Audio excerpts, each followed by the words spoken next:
नमस्कार मित्रों, जय माँ भारती।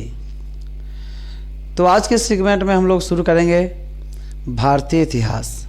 और भारतीय इतिहास का जो विभाग होगा वो होगा आधुनिक भारत का इतिहास। आधुनिक भारत के इतिहास में आज हम लोग पढ़ेंगे ब्रिटिश की प्रशासनिक नीति के बारे में। आज हम लोग पढ़ने वाले हैं ब्रिटिश की प्रशासनिक नीति। देखिए, विभिन्न स्लाइड के माध्यम से भी हम लोग इसे पढ़ने का प्रयास करेंगे, लेकिन इतिहास विषय है तो खासकर कोशिश करेंगे समझने की। सबसे पहले इस विषय वस्तु में हम लोग क्या क्या पढ़ेंगे, मेरे हिसाब से एक बार टॉपिक को एक बार ध्यान से पढ़ ले ताकि अच्छे से समझ में आ जाए कि किन किन चीज़ों को आज हम लोग कवर करने वाले हैं। चलिए मैं लाइट ऑफ करता हूँ और यहाँ से फ्रेश आप लोगों को दिखाई देना शुरू होगा। चलिए, तो ये टॉपिक है हम लोगों का प्रशासनिक नीति। देखिए, इस टॉपिक में हम लोग क्या क्या पढ़ने वाले हैं, समझने वाले हैं।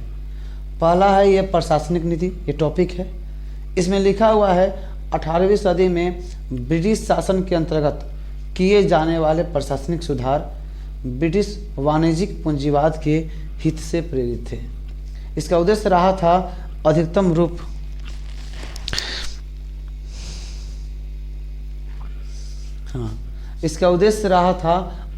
रूप में राजस्व का संग्रह, ताकि राजस्व का एक बड़ा भाग व्यापार में निवेशित कर सके।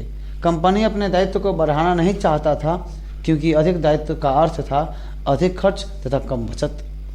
इससे कंपनी का निवेश भी दुष्प्रभावित होता। इस प्रकार इस काल में ब्रिटिश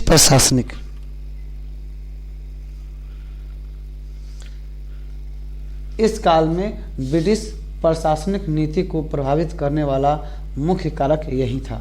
इसके अतिरिक्त प्रशासकों का निजी दृष्टिकोण, विचारधारा आदि ने भी इन सुधारों पर कुछ हद तक प्रभाव छोड़ा, किंतु इन्हें पूरा कारक के रूप में देखा जाना चाहिए। इन चीज़ों को हम लोग समझेंगे, अभी एक एक करके समझेंगे। बस किन किन चीज़ों को के बारे में बताया गया है इस पूरे लेक्चर में, उसका एक छोटा सा सारांश है, एक समरी है। पूरे वीडियो खत्म होने के बाद हम लोग इस पर फिर से आएंगे। अभी एक बार पढ़ लें बस। इस काल में ब्रिटिश प्रशासनिक सुधारों का बल निम्नलिखित कारकों पर रहा था। देखिए, 2 कारक बताए गए हैं यहाँ पर। पहला है, देखिए यहाँ पर बताया गया है, कुछ परिवर्तनों के साथ पुराने मुगल प्रशासनिक ढांचे को बनाए रखना, मुख्यतः भू राजस्व व्यवस्था और न्याय व्यवस्था में सुधार लाया गया। भू राजस्व व्यवस्था में सुधार का उद्देश्य था अधिकतम रूप में राजस्व प्राप्त करना, और चूंकि उस काल में दीवानी न्याय अभिन्न रूप में भू राजस्व व्यवस्था के साथ जुड़ा हुआ था, इसलिए देखिए दीवानी न्याय चूंकि उस काल में दीवानी न्याय अभिन्न रूप में भू राजस्व व्यवस्था से के साथ जुड़ा हुआ था, इसलिए दीवानी न्याय में संशोधन लाए बिना भू राजस्व व्यवस्था में सुधार संभव ही नहीं था। अधिकतर प्रशासन 2 नंबर पॉइंट है। देखिए, जो चीज़ लिखा है इसके PDF को मैं डिस्क्रिप्शन में भी डाल दूंगा, वहाँ से आप लोग इसे डाउनलोड करके पढ़ सकते हैं। अधिकतर प्रशासकों ने इस बात पर बल दिया कि भारत में किए जाने वाले प्रशासनिक सुधार भारतीय परंपरा और रीति रिवाज के अनुकूल हो, ताकि भारतीय उन सुधारों से जुड़ सके। फिर देखेंगे आरंभिक सुधार, और आरंभिक सुधार में 3 व्यक्तियों के बारे में पढ़ेंगे। पहला रॉबर्ट क्लाइव 1765 से 1767, दूसरा वेरलेस्ट और तीसरा कार्टियर। इस पूरे की पूरी संरचना को मैंने एक लिस्ट के माध्यम से सजाने का प्रयास किया है। बस इस लिस्ट को एक झलक देख लीजिए, फिर मैं अपना लेक्चर शुरू करूंगा, मैं बताना शुरू करूंगा। एक झलक बस इस लिस्ट को देख लीजिए आप लोग।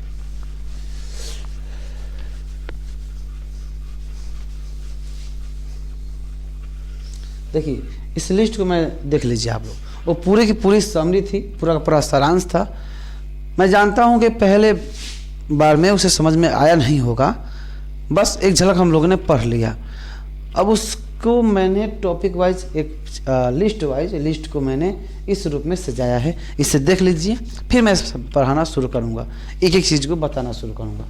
देखिए मैंने क्या शुरू किया है, ब्रिटिश प्रशासनिक नीति, उसके अंतर्गत वाणिज्यिक पूंजीवाद का हित, इसमें एक स्थान से वस्तुएं खरीदना एवं दूसरे स्थान पर बेचकर अधिकतम लाभ कमाना, वाणिज्यिक पूंजीवाद, ये सारी चीज़ें हैं। चलिए हम लोग एक एक करके अब आगे बढ़ेंगे और पढ़ते चलेंगे। ये देखिए वाणिज्यिक पूंजीवाद, अधिकतम निवेश, अधिकतम बचत, ये देखिए इतने इस सारे लिस्ट को जब मैं पढ़ाऊँगा बताऊँगा तो आप लोग ध्यान से देख पाइएगा, समझ पाइएगा। ये पूरा का पूरा लिस्ट है। इसको मैं छोटा करूँ तो इस रूप में दिखाई देगा। ये फ्रेश ना दिखाई दे तो मैं थोड़ा सा बड़ा कर दूँ।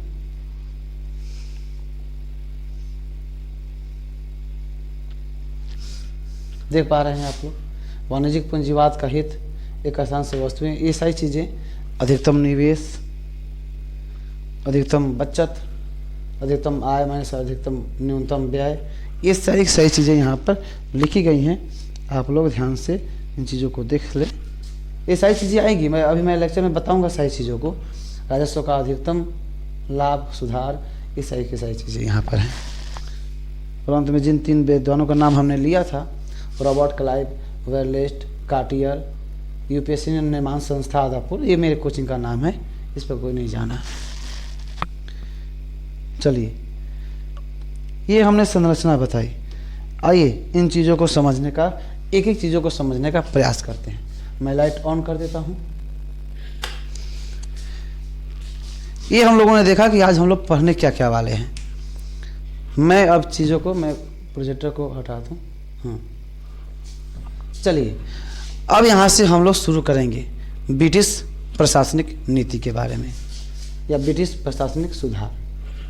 मैं इधर से चला हूँ ताकि फ्रेश दिखाई देता रहे। हम लोगों को पढ़ना है, एक मिनट,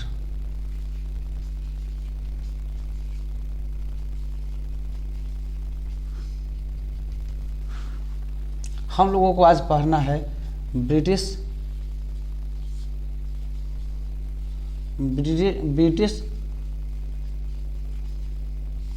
प्रशासनिक सुधार। देखिए ब्रिटिश प्रशासनिक सुधार को तब तक नहीं समझा जा सकता जब तक ये ना जान लें कि ब्रिटिश यहाँ पर आए क्यों थे, ब्रिटिश कंपनी यहाँ पर आई क्यों थी। हम लोगों को पता है कि सबसे पहले 1757 में प्लासी की लड़ाई,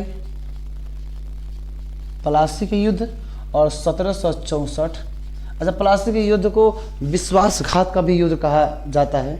इस चीज़ को हम लोग पढ़ेंगे बाद में, जब हम उसके युद्धों को राजनीतिक कारणों पर जब आएंगे तो उसको हम लोग देखेंगे। अभी फ़िलहाल प्रशासनिक नीति को देख लें। 1764 में बक्सर का युद्ध, यह एक वास्तविक लड़ाई थी। बक्सर का युद्ध, यहाँ से क्वेश्चन भी पूछा गया था प्लासी की लड़ाई से कि प्लासी का युद्ध वास्तव में विश्वासघात था, आपको टिप्पणी करना था। ये यूपीएससी में क्वेश्चन पूछा गया था। तो हम लोग देखेंगे चीज़ों को आगे चल के। तो बक्सर का युद्ध 1764 में, बक्सर के युद्ध में एक तरफ देखा जाए तो एक तरफ थी ब्रिटिश कंपनी, एक तरफ थी ब्रिटिश कंपनी, और दूसरी तरफ तीन राज्यों के शासक थे। 3 राज्यों के शासक थे। चित्र पर दर्शाया जाए तो ऐसे, एक तो बंगाल का शासक, यहाँ पे बंगाल, तो यहाँ का शासक नाम था इसका मीर कासिम। बंगाल इतना छोटा ही नहीं था, थोड़ा और बड़ा था। बिहार वगैरह, बिहार, बांग्लादेश, उड़ीसा, वर्तमान का बंगाल, सब इसी में शामिल थे। और बंगाल के बगल में जो उत्तर प्रदेश वाला इलाका है, उस समय उसका नाम हुआ करता था अवध। और उसका राजा हुआ करता था उस समय सुजाउदौला। ये पूरी कहानी है, यहाँ से इसका मतलब नहीं है। चूँकि हमें प्रशासनिक सुधार को समझना है, इसलिए कहानी को मैंने यहाँ से स्टार्ट किया। सुजाउदौला और यहाँ उत्तर प्रदेश से सटा हुआ एक क्षेत्र है दिल्ली, और दिल्ली का शासक हुआ करता था, ये है दिल्ली। और उस समय कब बात हो रही है 1764 की, दिल्ली, और दिल्ली का शासक हुआ करता था शाह आलम द्वितीय, शाह आलम द्वितीय। तो इस तरह मीर कासिम, शुजाउद्दौला और शाह आलम तीनों के तीनों लोगों ने मिल करके ब्रिटिश कंपनी के खिलाफ मोर्चा किया, और ब्रिटिश कंपनी ने अपने शक्ति का प्रदर्शन करते हुए तीनों साम्राज्यों को एक साथ हराया, तीनों राजाओं को एक साथ पराजित किया। अब ब्रिटिश कंपनी जो सिर्फ व्यापार करने के लिए आई थी भारत में सिर्फ सामानों को बेचने के लिए, खरीदने के लिए आई थी, और मुख्य रूप से बंगाल में अपना आधिपत्य स्थापित करना चाहती थी, अपना सामान बेचना चाहती थी, वो ब्रिटिश कंपनी अब राजनीति में प्रवेश कर गई। तो 1764 की इस लड़ाई के बाद, बक्सर की लड़ाई के बाद, बक्सर मतलब बिहार में है, बक्सर जिला है बक्सर, और उस बक्सर के लड़ाई के बाद एक साल बाद 1765 में इलाहाबाद आप लोग पता ही होगा, वर्तमान में उत्तर प्रदेश में है, उस समय अवध में पड़ता था। इलाहाबाद की संधि होती है, और इस इलाहाबाद की संधि के साथ ही ब्रिटिश कंपनी, जिसका मुख्य काम था व्यापार करना, वो व्यापार के साथ साथ राजनीति में भी प्रवेश कर जाती है। राजनीति में प्रवेश कर जाती है, और यहीं से इसके प्रशासनिक नीति की कहानी शुरू हो जाती है। ये एक छोटा सा पृष्ठभूमि है, इसे डीपली में कभी पढ़ेंगे। ब्रिटिश कंपनी व्यापार करने आई थी, राजनीति में प्रवेश कर गई। क्यों प्रवेश कर गई? ताकि व्यापार को मुनाफा दे सके। व्यापार के लिए जिस क्षेत्र में थी वहाँ पर उसे टैक्स देना पड़ता था। राजनीति में प्रवेश करेगी तो टैक्स नहीं देना पड़ेगा। खुद राजा नहीं बनना चाहती थी। इन चीज़ों को भी आगे हम लोग देखेंगे कि क्या हुआ आगे। इधर समझ में आ गया। अब ब्रिटिश कंपनी राजनीति में प्रवेश कर चुकी है। आइए कहानी यहीं से शुरू होती है।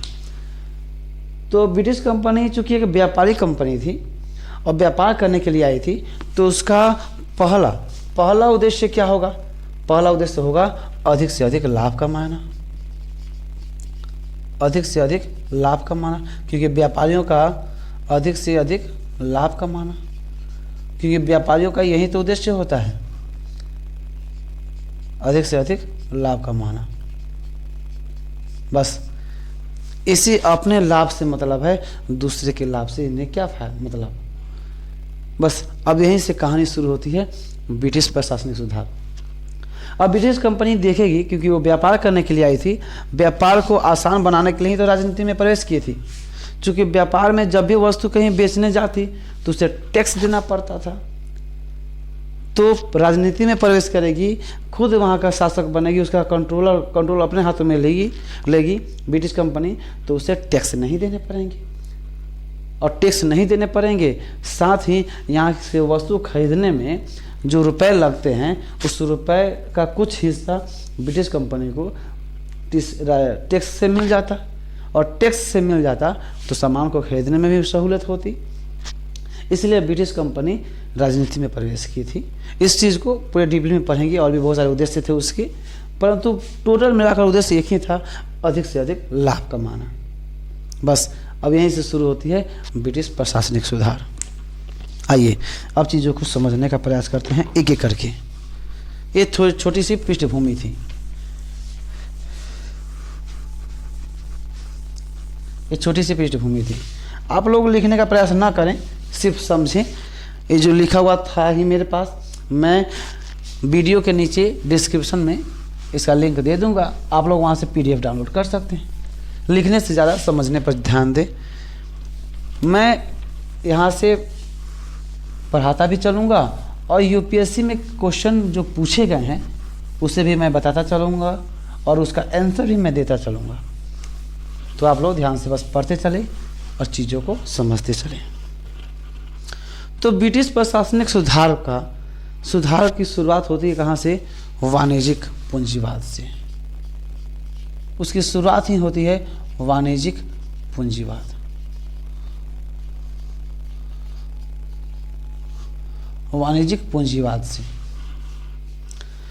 तो अब बात आती है कि वाणिज्यिक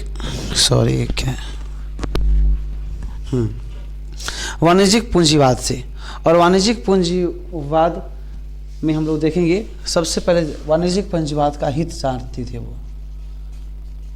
अब बात आती है कि वाणिज्यिक पूंजीवाद क्या होता है भाई।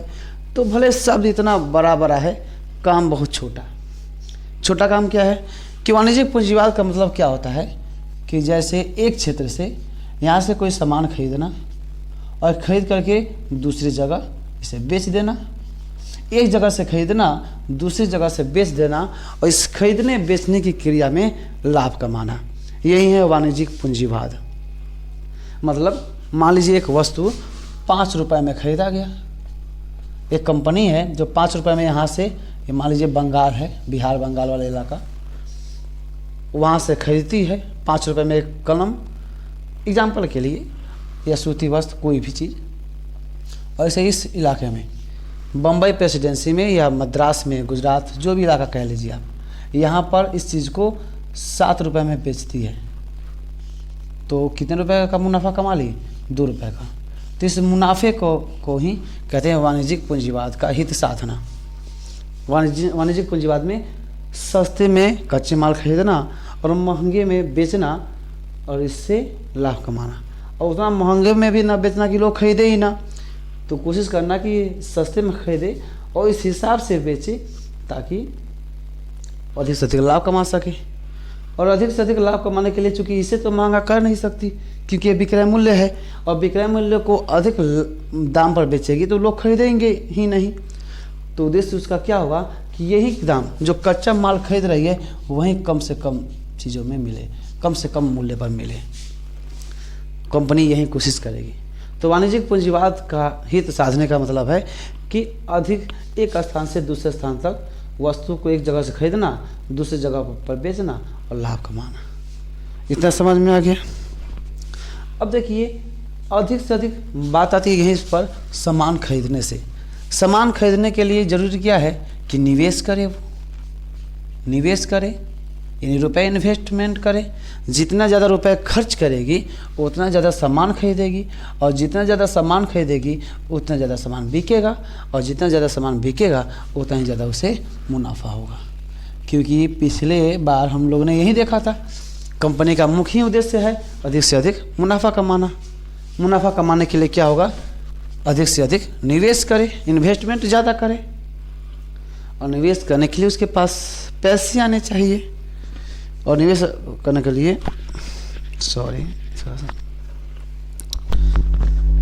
तो वाणिज्यिक पूंजीवाद के हिस्सा देने के लिए उसे करना क्या है? निवेश। और निवेश करने के लिए उसे करना क्या है, क्या पड़ेगा? वाणिज्यिक पूंजीवाद के हिस्सा देने के लिए निवेश करना पड़ेगा। निवेश कैसे होगा? जब उसके पास ज़्यादा बचत होता होगा, बचत होगा, ज़्यादा बचेगा तो व्यक्ति के पास ज़्यादा रुपए बचेंगे तभी तो ज़्यादा से ज़्यादा निवेश कर पाएगा। और ज़्यादा से ज़्यादा निवेश करने के लिए उसके पास होना क्या चाहिए? निवेश करेगा तो क्या होगा? तो वो ज़्यादा से ज़्यादा सामान को खरीद पाएगा, अधिक से अधिक सामान को बेचेगा और फिर अधिक से अधिक मुनाफा कमा पाएगा। और अधिक बचत के लिए क्या चाहिए उसे? कि आय अधिक होनी चाहिए। आय और माइनस बी आई, यही तो हम लोग अर्थशास्त्र में भी पढ़ते हैं। तो आय भी कैसी आय? तो वो आय होनी चाहिए अधिकतम आय, अधिकतम आय होनी चाहिए। और व्यय कैसी होनी चाहिए? न्यूनतम व्यय। इसका मतलब क्या कि अगर ज़्यादा से ज़्यादा रुपया बचाना चाहती है कंपनी तो क्या करे? अधिक से अधिक कमाए और कम से कम खर्च करे। कोई भी व्यक्ति के बचाने का यही तरीका होता है। यानी अगर कोई व्यक्ति 50 रुपया कमाता है और उसमें से 40 रुपया व्यय खर्च कर देता है तो उसका बचेगा कितना? सिर्फ 10 रुपया बचेगा। कोई व्यक्ति इस 50 रुपये को और बढ़ा दे, आय को बढ़ा दे, उसे कर दे 60 रुपया और खर्च को कम कर दे, 40 रुपये से खर्च को कर दे कर दे, मान लीजिए 25 रुपया कम कर दे, 25 रुपया तक आ जाए, 15 रुपया कम करके 25 रुपया तक आ जाए, तब उसकी बचत कितनी हो जाएगी? तब उसकी बचत हो जाएगी कितनी? 35 रुपये। देखा हम लोगों ने। और जितनी अधिक बचत होगी उतना अधिक निवेश होगा, अपना लाभ का कुछ हिस्सा रख लेगा और बाकी निवेश कर देगा।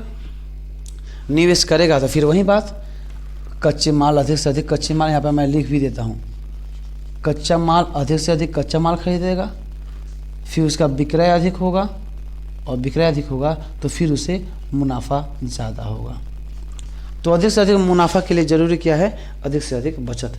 और अधिक से अधिक बचत के लिए क्या है? अधिक से अधिक आय। और अधिक से अधिक आय करे और कम से कम व्यय करे, खर्च करे। मामला यही पर आकर रुकता है कि आखिर कंपनी जो भारत में एक विदेशी कंपनी के रूप में आई है, तो इस चीज़ को, इस फॉर्मूलों को व्यवहारिक रूप में लागू कैसे करें? लागू कैसे करें कि उसे अधिक से अधिक बचाना होगा, तो लागू कैसे करें? मैं थोड़ा देख लूँ कि प्रॉपर तरीके से वीडियो रिकॉर्डिंग हो रहा है या नहीं। चलिए, वीडियो रिकॉर्डिंग हो रहा है। अब देखिए ध्यान से, अब अधिक से अधिक बचत करना है, अधिक से अधिक आय कमाना होगा। तो आय कमाने के लिए उसके पास तो एक ही जरिया है। क्या जरिया है भाई? कि अधिक से अधिक राजस्व की उगाही करे, अधिकतम राजस्व की उगाही।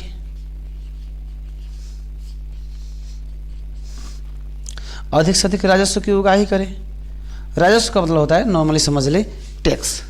अधिक से अधिक टैक्स ले, क्योंकि राजनीति में तो प्रवेश कर ही चुका है, राजनीति को कंट्रोल कर ही चुका है। समझिए कि वहाँ का प्रशासक भारतीय क्षेत्र का, जैसे ये भारत हो गया, तो मुख्य रूप से ये बंगाल का यह प्रशासक तो हो ही चुका है, शासक तो हो ही चुका है यहाँ का, या फिर क्या ले, नियंत्रक तो हो ही चुका है।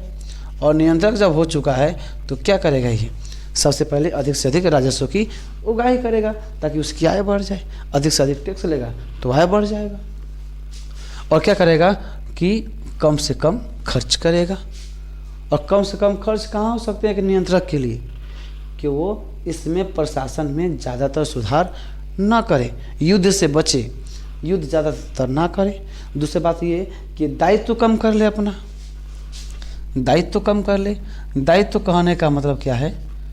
कि जो अन्य चीज़ें हैं, एक राज्य में जिन चीज़ों का सुधार करना होता है, उन सुधार से वो बचने का प्रयास करे। तो अधिकतम राजस्व की उगाही, पहले यहाँ पर आते हैं ताकि आय को अधिक बढ़ाना है ना, आय को अधिक बढ़ाना है, फिर वहाँ पर कम खर्च को देखेंगे। आय को अधिक बढ़ाने के लिए उसके पास दो रास्ते थे। पहली बात ये, क्योंकि उसे टैक्स से ही आय कमाना था कंपनी को, और कंपनी जब टैक्स से कमाने वाली थी तो टैक्स कहाँ से मिलता था? भूमि से। भूमि मतलब कृषि उत्पाद से। तो इसके लिए क्या करेगी? सबसे पहले सुधार करेगी, और सुधार को मैं यहाँ पर लिख दूँ, सुधार। दो वो चीज़ें सुधार करेगी जिससे उसकी कमी नहीं बढ़ जाए, आय बढ़ जाए। तो सबसे पहले सुधार क्या करेगी? भू राजस्व में सुधार करेगी, भू राजस्व में सुधार करेगी। और दूसरा क्या? न्याय व्यवस्था में सुधार करेगी, न्याय व्यवस्था में सुधार। अब देखिए, भू राजस्व सुधार और न्याय व्यवस्था में सुधार। यहाँ व्यवस्था छूट गया, आप सुधार, भू राजस्व सुधार, यहाँ भू राजस्व व्यवस्था में सुधार। अच्छा, व्यवस्था लिख लीजिएगा आप लोग, भू राजस्व व्यवस्था में सुधार और न्याय व्यवस्था में सुधार। और भू राजस्व व्यवस्था में सुधार, न्याय व्यवस्था में सुधार। न्याय व्यवस्था में भी क्या? तो दीवानी सुधार, दीवानी व्यवस्था में सुधार या दीवानी सुधार। इसका मतलब क्या?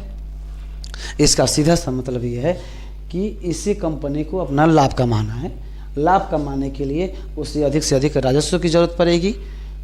अधिक से अधिक राजस्व के लिए जहाँ जहाँ से उसे टैक्स मिल रहे हैं उसमें सुधार करेगा। तो भूमि से उसे टैक्स मिल रहा है, और भूमि से टैक्स मिल रहा है तो भू राजस्व व्यवस्था में सुधार करेगी कंपनी। फिर न्याय, न्याय में दो तरह के होते हैं, एक दीवानी, एक फौजदारी। एक होता है दीवानी और एक होता है फौजदारी। फ्रेश लिख दूं,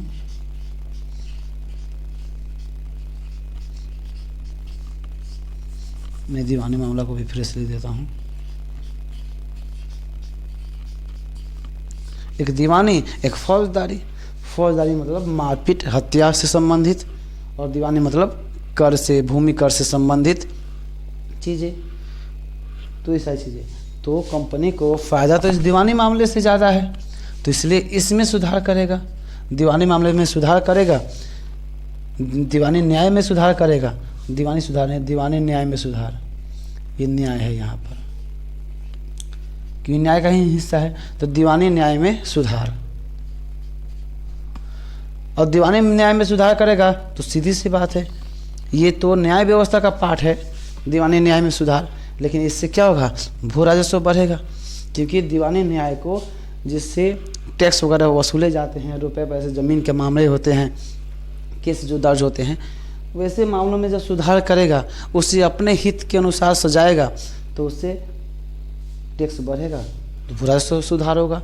और भू राजस्व, क्योंकि दीवानी में सुधार किए बगैर भू राजस्व व्यवस्था में सुधार नहीं हो सकता, और भू राजस्व व्यवस्था में सुधार करेगा तो अधिक से अधिक राजस्व की प्राप्ति होगी, और अधिक से अधिक राजस्व की प्राप्ति होगी तो उसका आय बढ़ेगा, आय बढ़ेगा तो उसका व्यय बचत बढ़ जाएगा, ज़्यादा से ज़्यादा रुपये बचेगा, ज़्यादा से ज़्यादा रुपये बचेगा तो उस रुपये का अधिकतम हिस्सा निवेश कर देगा, अधिक से अधिक रुपया कंपनी में निवेश करेगा, खर्च करेगा, निवेश करेगा, उससे अधिक से अधिक कच्चा माल खरीदेगा, कच्चे माल खरीदने के बाद उसे विक्रय करेगा और अधिक से अधिक मुनाफा कमाएगा। ये पूरा स्ट्रक्चर है। लेकिन सिर्फ आय बढ़ने से उसका बचत नहीं बढ़ जाता, उसे आय बढ़ने से बचत बढ़ना तय नहीं है जब तक व्यय को खर्च न करे। पता चला कि 50 रुपये से ये 50 रुपये पहले कमा रहा था और अब कमाने लगा 60 रुपये, तो पहले खर्च कर रहा था 40 रुपये, अब खर्च करने लगा 50 रुपये, तभी तो इस हालत में भी 10 रुपये ही बचेगा, और पहले भी 10 रुपये ही बच रहा था। यहाँ आय तो बढ़ गई तो क्या बचत बढ़ेगा? नहीं बढ़ेगा। आय को बढ़ाने के लिए व्यय को भी बढ़ाना जरूरी है, व्यय को कम करना जरूरी है, यानी 40 रुपये से इसे 30 रुपये 20 रुपये करना होगा, तब जाकर के ये बचत 10 रुपये से 30 रुपये होगा। तो बचत को बढ़ाने के लिए व्यय कम करेगा, और व्यय कम करने के लिए दायित्व को कम करना होगा। अब देखते हैं कि ये दायित्व क्या है। आइए, इन चीज़ों को आप बस समझें और कुछ नहीं। मैंने PDF के रूप में इसे डाल ही दिया है, आप लोग वहाँ से भी समझ सकते हैं। अब हम लोग पढ़ेंगे, क्योंकि थोड़ा सा 1 मिनट।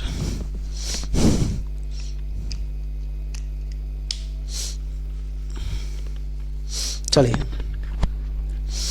अब हम लोग देखेंगे अगला टॉपिक इसी में, दायित्व को करने के लिए सबसे पहले कंपनी क्या करेगी कि अपना जो प्रशासन चल रहा है ना, उस प्रशासन में ज़्यादा परिवर्तन नहीं करेगी, यानी मुगल ढांचे को बनाए रखेगी।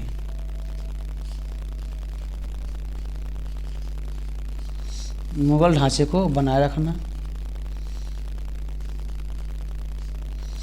मुगल ढांचे को बनाए रखना मतलब कि अंग्रेज़ों के आने से पहले हम लोगों ने देखा था मुगल वंश का शासक था शाह आलम द्वितीय, शायद मैंने मिटा दिया है, शाह आलम द्वितीय था। उसके पहले मुगल वंशों ने जो प्रशासनिक व्यवस्था, जो ढांचा बना कर रखा था, उसी तरह का ढांचा बनाए रखे, क्योंकि जिनसे इन्हें ज़्यादा मुनाफा है नहीं, उसमें छेड़छाड़ क्यों करे, बेकार में उसमें छेड़छाड़ करेगा, जनता विद्रोह करेगी, फिर उन्हें निपटारा करना होगा, और निपटारा करने के लिए कहीं कहीं सैनिक बल का भी प्रयोग करना पड़ता है, बेकार में खर्चे बढ़ेंगे।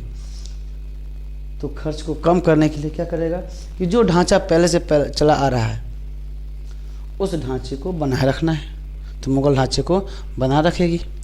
दूसरा दायित्व को कम करने के लिए क्या करेगी कि जो भी अगर थोड़ा बहुत जो प्रशासनिक सुधार ये कर रही है ना, इस प्रशासनिक सुधार में कोशिश करेगी क्या कि जो यहाँ पर जो भारतीय परंपरा है, जो भारतीय परंपरा है और यहाँ के जो रीति रिवाज हैं, यहाँ के जो रीति रिवाज, तो भारतीय परंपरा और रीति रिवाज के अनुसार ही सुधार करें, ताकि अगर भारतीय परंपरा से छेड़छाड़ करेंगे तो फिर भारत की जो जनता है वो आक्रोशित होगी कि इनके सामान को हो सकता है बहिष्कार कर दे, इनके सामानों को ना खरीदे, तो फिर कितना भी बचत क्यों ना हो, कितना भी निवेश क्यों ना हो, कितना भी सामान क्यों ना खरीदे, बेचने के वक्त तो ये लोग खरीदेंगे ही नहीं।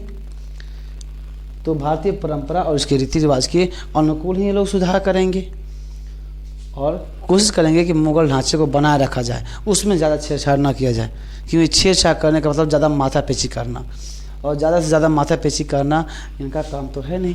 ये तो व्यापारिक कंपनी है, अधिक से अधिक लाभ कमाना है। बस ये पूरी की पूरी व्यवस्था और इसी के आधार पर पूरा का पूरा आधुनिक भारत का इतिहास चलेगा, इसी स्ट्रक्चर पर। इसे समझना इतना ज़रूरी इसलिए ज़रूरी था ताकि पूरा के पूरे आधुनिक भारत के इतिहास को अच्छे से समझा जाए, अच्छे से समझ सके हम लोग। एक बार मैं फिर से समरी के रूप में बता दूं कि देखिए, मैं इसे समरी के रूप में मैं बता दूं एक बार फिर से, ताकि अच्छे से समझ में आए।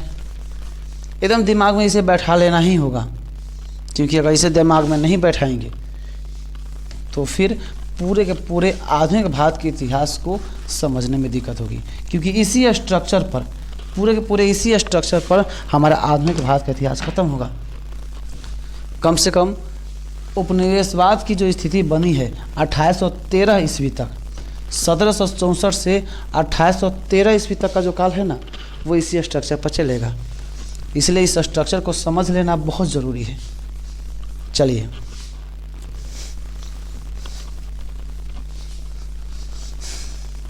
मैं इस चीज़ को एक बार फिर से समझा देता हूँ शॉर्टकट तरीके में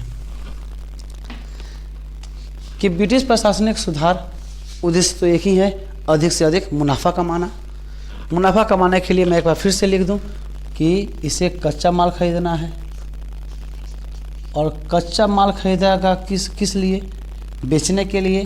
तो उसका विक्रय करेगी ये कंपनी, और विक्रय करके अंतिम उद्देश्य क्या है? मुनाफा कमाना, लाभ कमाना। बस इसका अंतिम उद्देश्य यही है, मुनाफा कमाना। तो कच्चा माल खरीदने और बेचने, इसके लिए एक शब्द है,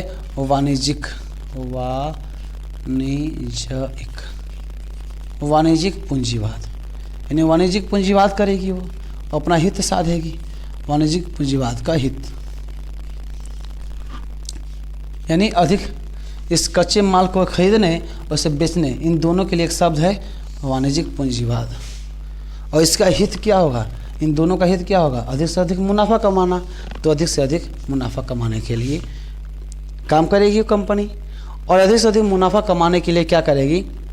सबसे पहले वो अधिक से अधिक निवेश करेगी। निवेश किस लिए? ताकि ये अधिक से अधिक कच्चा माल खरीद सके। और निवेश करेगी कच्चा माल खरीदने के लिए, उसके पास बचत होना चाहिए, अधिक से अधिक उसके पास रुपए होने चाहिए। तो रुपए उसके पास कहाँ से आएंगे? उसके पास आय होगा, वो कमाएगी, यानी अधिक से अधिक आय कमाएगी। ऐसे काले बचत का सूत्र ही होता है आय माइनस व्यय। आय माइनस व्यय, यानी अगर ये आय बढ़ जाएगा तो भी बचत बढ़ जाएगी, या व्यय कम हो जाएगा तो भी बचत बढ़ जाएगी। तो वो क्या करेगी? वो दोनों फॉर्मूले का काम करेगी कंपनी। आय बढ़ाने का काम करेगी और खर्च को कम करने का काम करेगी, क्योंकि इसे मूल रूप में बचत को बढ़ाना है। अब आय को बढ़ाने के लिए क्या करेगी? वो सबसे पहले क्या करेगी? जहाँ से आय हो रहा है उसके नीति नियम में, कानून व्यवस्था में सुधार करेगी।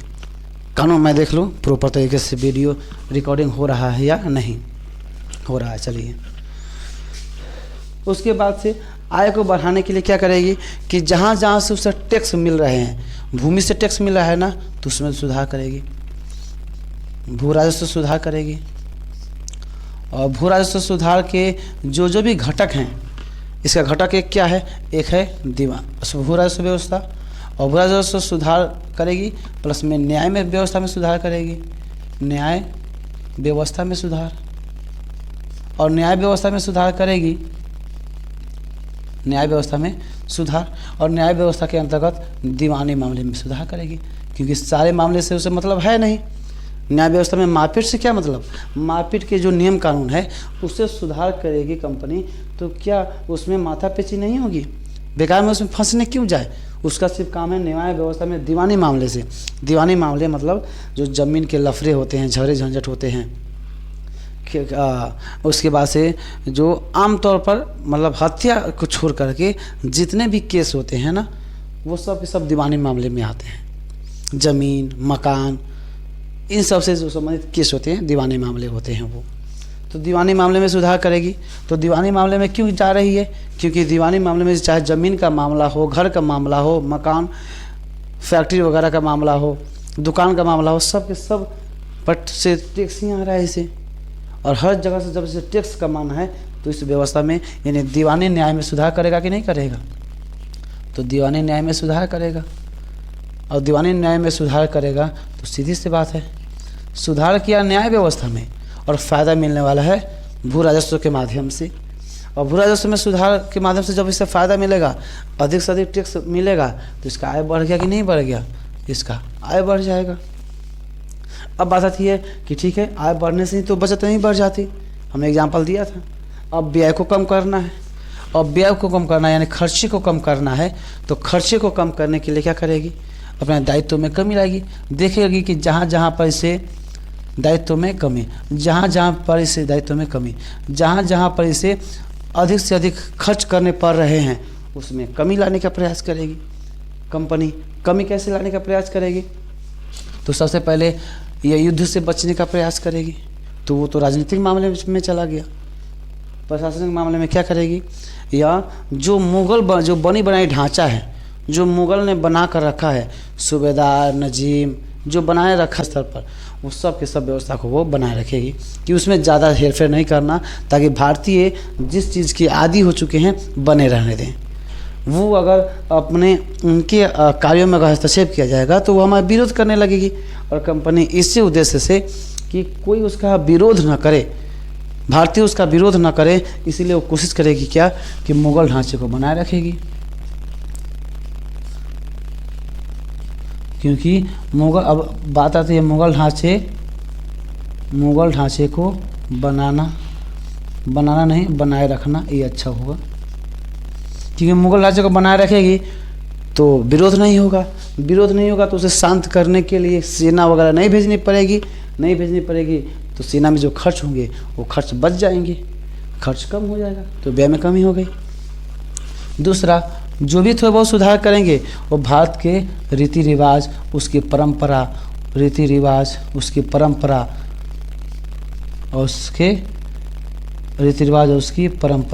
इसकी अनुकूल सुधार करेगी। क्योंकि फिर बात वहीं, भारतीय विरोध ना करें, ताकि उनके दमन के लिए उनसे युद्ध करना ना पड़े, उनके दमन ना करना पड़े, दमन करने के लिए सेना ना भेजना पड़े। और सेना को नहीं भेजेंगे तो क्या होगा? सेना में जो होने वाले खर्च हैं वो कम हो जाएंगे। तो इसी आय और व्यय के लिए बचत बढ़ सके, निवेश बढ़ सके, और निवेश बढ़ेगा तो वाणिज्यिक पूंजीवाद का हित सधेगा। वाणिज्यिक पूंजीवाद का हित करने का मतलब मुनाफा, कच्चे माल को खरीदना, व्यय क्रय करना, मुनाफा। और इसी आधार पर पूरा का पूरा ये काल चलेगा। कब से कब तक? 1764 से लेकर 1813 तक, जिसे उपनिवेशवाद का काल कहते हैं। इस पूरे सुधार का एक ही लक्ष्य होगा, उपनिवेशवाद का काल। और इस चरण में बस यही काम होंगे। चाहे आगे चल करके रॉबर्ट क्लाइव आए, वारेन हेस्टिंग्स आए, या फिर कॉर्नवालिस आए, जो कॉर्नवालिस कोड लेकर आया था 1793 में। इस सब का अस्थायी बंदोबस्त जो हम लोग पढ़े हैं, इस सब का सब इसी तरीके पर काम करेंगे, इसी को आधार बना करके तब काम करेंगे। तो अब हम लोग आते हैं कि सारी की सारी व्यवस्था 3 विद्वानों ने शुरू की थी। सिर्फ विद्वान नहीं कहेंगे उसे, अंग्रेजी गवर्नर ने, ब्रिटिश गवर्नर। तो वो अभी बंगाल पर ही कर रहे थे शासन, तो उसके बारे में हम लोग देख लेते हैं एक बार। चलिए,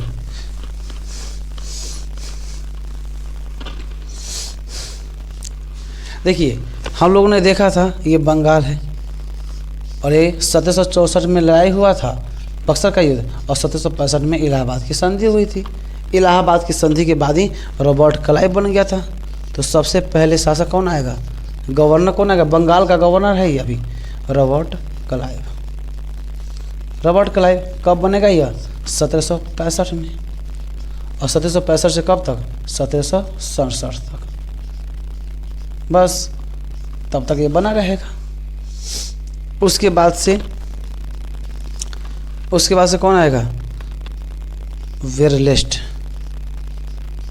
उसके बाद से आएगा वेरलेस्ट।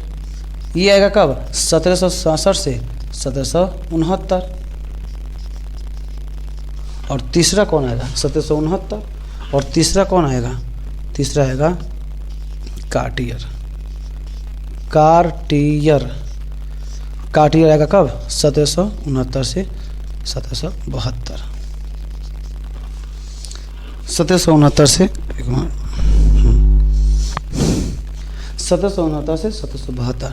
इसके बाद से तो वारेन हेस्टिंग्स आता है 1772 में रेगुलेटरी एक्ट के बाद। तो ये गवर्नर का पद ही ख़त्म हो जाता है, इसके जगह पर ये गवर्नर जनरल बन जाता है।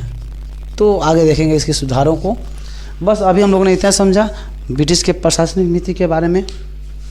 इस वीडियो को यहीं स्टॉप करेंगे। वीडियो कैसा लगा लाइक और कमेंट के द्वारा हमें सुझाव ज़रूर दें। इसके साथ ही बहुत बहुत धन्यवाद। हंसते रहिए, मुस्कुराते रहिए। जीवन में आखिर है क्या, सब मोह माया है। जय हिंद।